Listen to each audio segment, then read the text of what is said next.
Bu videoyimdan keyin ili somsa trendga chiqib ketadi. Ishimizni, iligimizni hidini ketkazishdan boshlaymiz. Tuzli suvga yarim soatga bo'ktirib qo'ydim. Nachinkasiga farsh, piyoz, svetofor bolgarskiy, ziravorli solib, tiftelkala qilib olamiz. Bunaqa kesilgan ilikni bozorlardan bemalol topishingiz mumkin. Prosta kesib bering deb aytishingiz kerak. Videoda ko'rsatilganda yig'ib olamiz.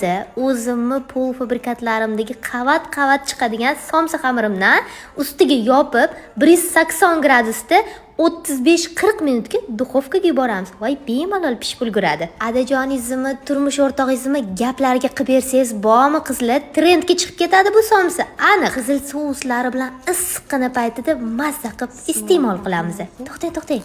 Yurechani bosib qo'ying, qo'ynim ko'tariladi. Bilasiz-ku. Mazasi gap bo'lishi mumkin emas. Olinglar. Somsa xamirlarim baxtli kuningizda oshxonada yordamchi bo'ladi. Zakaz qiling.